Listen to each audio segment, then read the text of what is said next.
With the Kroger Plus card, it's easy to get lower than low prices for the win. Earn fuel points on every purchase and save up to $1 a gallon at the pump.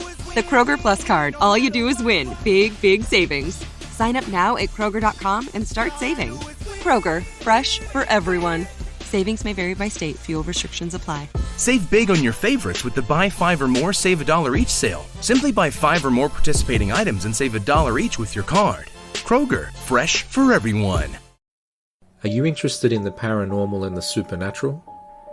My name is Daniel, and I am the host of Chilling True Tales. I've realized that we all share our reality with beings we don't understand, and sometimes it's hard to tell what's real and what isn't. That shadow that's standing in the corner watching you, that voice you hear call your name, that strange light in the sky that disappears when you point it out. Are they actually there? I have been interested in the paranormal since I was a child, having had my own fair share of experiences. And other people have shared their first-hand experiences with me over the years as well, maybe looking for answers. I started SOS Paranormal to record, investigate, and share this area of interest so that all of you can experience this too. So please join me at Chilling True Tales for real experiences from real people. Now, are you ready?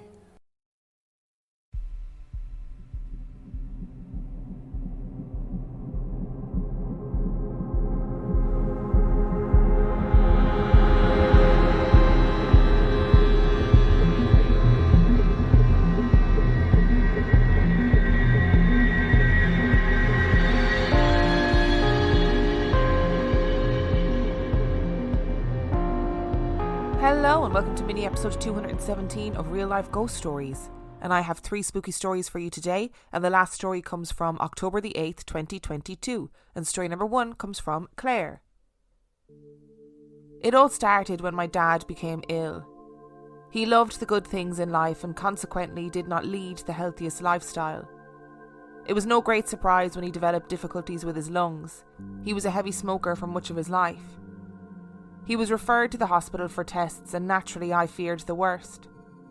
My sense of foreboding increased when he told me about 3 experiences he had while waiting for his appointment. He had been feeling the sensation that someone had touched him. One night he felt someone rub his leg as he lay alone in bed. During a parish council meeting, he had felt an unseen person rub his back. He once woke in the night to see a hooded figure standing in the corner of his bedroom. My instant thought was one of horror. This was the Grim Reaper, right? However, I wanted to reassure my dad, who was clearly unsettled. I suggested that it was his father just calling in to let him know that everything would be okay. I'm not sure how convincing this was, but he seemed to accept it. Perhaps sometimes we are desperate to cling to positive thoughts and hopes. I spoke to my mum about my fears. My parents were long since divorced, so I could speak freely without fear of upsetting her. Mum suggested that it was probably my dad's imagination, working overtime due to anxiety. And I guess she could be right. Time passed. The tests confirmed that Dad had cancer, and for a year he was well.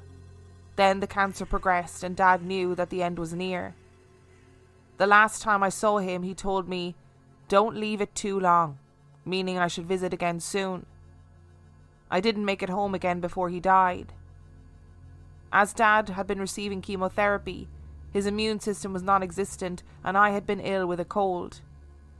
Knowing I couldn't risk passing my illness on, I stayed away until I was better, but it was too late.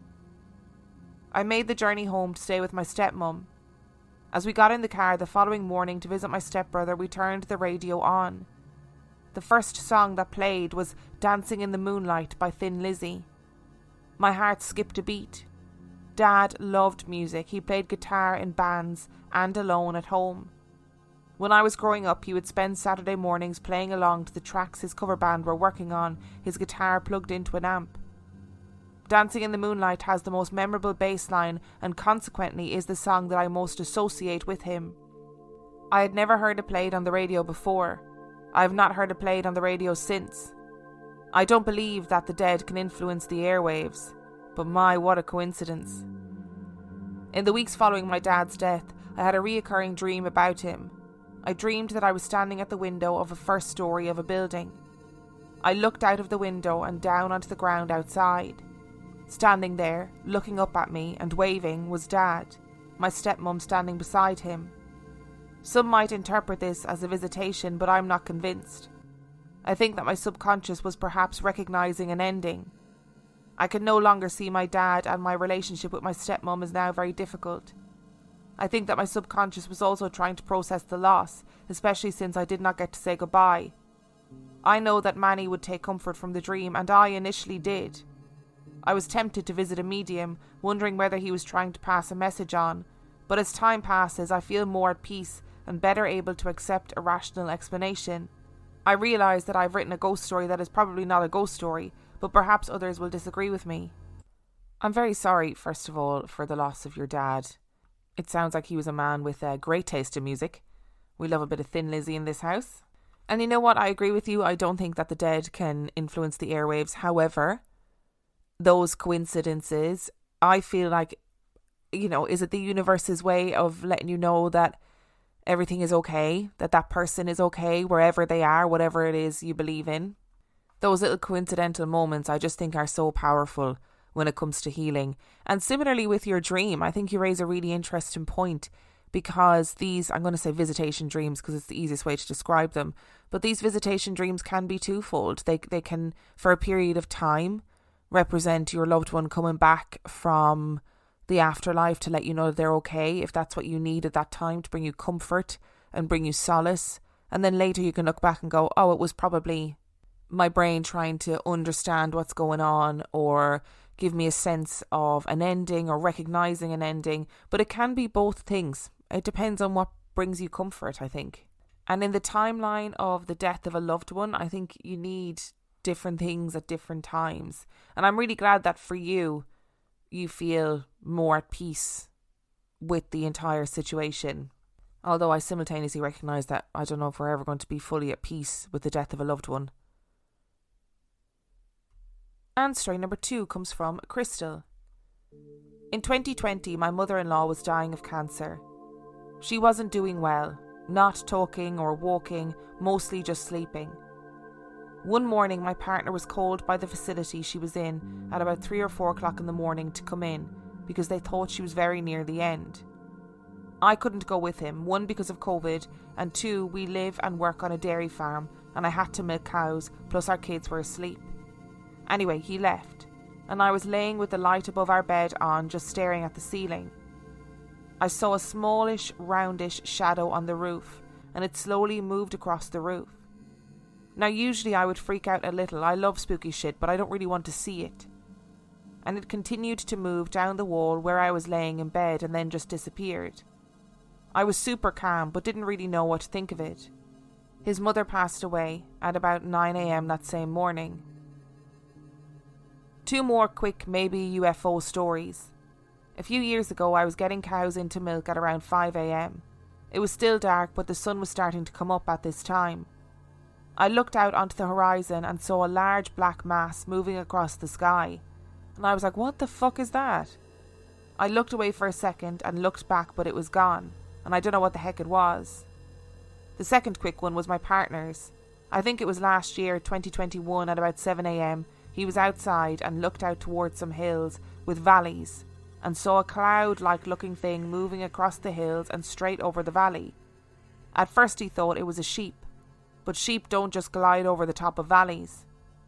Now he did send me a Snapchat video of it, which I opened but didn't screen record because I didn't know what it was and he didn't tell me. So I've no proof of it. And we've both never seen anything else like these again. I love it when we get similar stories that appear simultaneously. It makes me very, very happy. I don't know if long-time listeners will remember it, but remember that time when it was all wolf stories, like spectral wolf stories? That was so weird. I do think it's important to kind of recognise that in terms of these visitation stories, and again, I'm using visitation loosely because I think it encompasses those dream stories, people knowing somebody's going to die before they die, etc., etc. And in this case, it sounds like, Crystal, you saw something that was going on around roughly the time that your mother-in-law was dying. And who's to say what form these people come back in? You know, a little ball, a little shadowy ball kind of moving around on the ceiling. Who's to say that isn't the spirit or essence of somebody coming to check in on you in that time where, you know, we know that things are going to be really hard? Because we talk about orbs all the time. Paranormal TV shows are awash with orbs. So who's to say what form people's energy will take? And you know what, Crystal? You can absolutely just go away with your UFO stories. Honestly, there's no need to be sending me UFO stories. The only thing I could picture in my brain in both of those stories, both the black mass on the horizon and the sort of cloud-like figure or whatever it was drifting across the valley, the only thing I could think of in my head was Nope, the Jordan Peele film about the aliens. If you've seen that film, like that thing moving around the hills and the valleys, and then the cloud is there for ages. Oh, stop it. Terrifying. So terrifying. I wish your husband had sent you a text being like, I'm about to send you a Snapchat. Get ready to screen record. Although, like, I wouldn't think of that at the time. Never in a million years would I think of that at the time. Oh, and speaking of Snapchat, I mean, it's not remotely the same thing, but if you're on TikTok, can you tag me in any of the paranormal TikTok videos that you come across? I want to do some reaction videos, reacting to scary TikTok videos. So just tag me in them if you come across a scary TikTok video where you're like, oh, that's creepy. Just tag me in it. I'd love to see them. And story number 3 comes from Anonymous. I was in my second year of university and had been feeling sick all day. I had already decided that I wasn't going to class the next day. I went to bed and had a restless night's sleep. I woke up several times, and at one point I turned on my right side and stared at my bedroom wall across the room. Out of the corner of my eye, I saw my bedroom door slowly push open. I lived at home at the time, so my parents and siblings were home. I didn't know exactly what time it was, but it was either very early in the morning or very late at night, so I had no idea who would be awake. I turned my head to see who it was and realised that I was completely paralysed. It was an extremely vulnerable feeling to be completely helpless as an unknown person enters your bedroom in the dead of night. It was like she knew I couldn't move, so she very calmly and quietly walked across the room and stood directly in front of me so I could see her fully. She was close enough that if I could move, I would have reached out and touched her. It was a girl, maybe 7 or 8 years old, in a blue dress. Completely normal, except that she had no head. I tried to scream and finally was able to make a small squeak. That pushed me fully into consciousness and the girl dissolved before my eyes. After some internet searches on the computer lab at school a few days later, I realised that I had sleep paralysis. This was the one and only time it has ever happened to me. But I also realised that I had been dreaming with my eyes open, i.e. hallucinating. There is one more thing that made it more bizarre. I could not fall back asleep for obvious reasons, but once the sun came up and I could hear the sounds of my family getting ready and leaving for the day, I felt brave enough to get out of bed and grab my remote so I could relax in my bed watching TV. Like I said, I was sick and hoping if I could relax enough, I could get some sleep and start feeling better. I turned on the TV and every channel was the same thing. The second tower had just been hit. It was the morning of 9/11. I considered this all to be a terrible and strange coincidence until 13 years later, when something else happened with enough similarities that made me think it wasn't a coincidence at all. So 13 years later, I had recently broken up with my boyfriend. We agreed on a date when he would move his things out of my house. He was supposed to move out while I was at work, but when I got off of work he was still there, so that was stressful for me. As soon as he left, I took a shower and went straight to bed, even though there was some daylight left. I was exhausted physically and emotionally and was done with the day. I fell asleep immediately and woke up at what felt like around the time I had to get up for work. I went to turn the bedside light on to see what time it was, but when I pulled the chain, nothing happened. Okay, the light bulb must have burned out. So I went to pull the other chain and that light bulb didn't turn on either. That was very strange, that they both burned out at the same time. I got out of bed to turn on the overhead light, and when that didn't turn on, I knew what the problem was. My power was out. It's not that unusual for my house. It had been renovated right before I moved in, and I don't think the electrical work was the best. So I know the drill. The first thing I have to do is go to the breaker box, which is outside. I go to open my bedroom blinds because there is a street light in the alley that my bedroom faces, and it gives off enough light that I can get dressed by. When I open the blinds, I see that right under the street light is a little red wagon. Not too strange, since some neighbourhood kids use the alley almost as an extension of their backyard. Cars don't go down it since it's overgrown with tall grass and small trees, so it seems like a safe enough place to play, I guess. But the thing that is extremely strange is that there is a naked baby doll in the wagon, and it is turned so it is looking right at my bedroom window, like someone knew I would open my blinds and wanted it to look right at me. I'm trying to figure out if this is a sick prank, when I notice two things at once. One is that the doll is not a doll, but a living child. I can see it moving slightly and see skin and muscles moving, not plastic or porcelain. The second thing is that this child has no legs. I scream at the top of my lungs, and the sound of my scream changes into the sound of my alarm. My alarm was going off. It was time to go to work. I had dreamed the whole thing. I was so unnerved and horrified by how real this dream was, I immediately told my co-worker when I got to work about it. I found out later that day that my ex had died shortly after leaving my house the day before. After the shock wore off, I was able to see similarities between this dream, not a dream, and the sleep paralysis hallucination of 9/11. I think maybe my unconscious mind is sometimes like a radio switching rapidly between stations, mostly garbled static, but sometimes it picks up on a signal so strong it can receive the message. And the way my brain receives it is that an injured child equals untimely violent death. I don't think this is a gift or ability, but maybe just some vestigial remnant of a way of communicating important information across the miles, pre-telephone, pre-internet, or even pre-written word. I had one other instance where my dad came to me in a dream asking for help with a gash on his forehead. I woke up, shook my head, and fell back to sleep. The next time I saw him, he had a gash on his forehead. He had been home alone and passed out, hitting his head on the way down. This happened at the same time that I was having that dream. Sorry, Dad. Today has been an episode about the wonders of our brains, and I think our brains can do wonderful things. I think dreams are very interesting things. I feel like we've got a lot of untapped potential in our dreams, and maybe you're right. Maybe your brain does pick up on signals or some sort of feelings or something, and then it translates into your dreams. The thing that I would find really difficult about that is anytime I had a negative dream that involved a child or whatever, or a negative dream at all, I'd be waking up thinking, right, who's grievously injured? What disaster has there been? Has there been an attack somewhere? Oh God, I'd find that really hard. And I'm curious, Anonymous, whether or not that is something that you struggle with as well. Because I think if I felt like my dreams were somehow indicators of things that have happened or would happen, I'd be interpreting my dreams all the time, or at least trying to interpret my dreams all the time, which probably isn't a good thing either.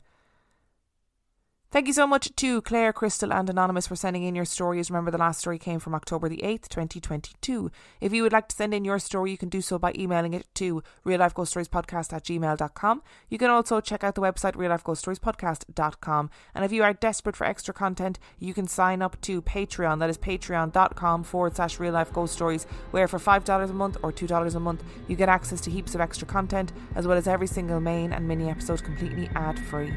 And on that note, I shall see you next time. 92% of households that start the year with Peloton are still active a year later. 92% because of a bike? Not just bikes. We also make treadmills and rowers. Oh, let me guess, for elite athletes only, right? Nope.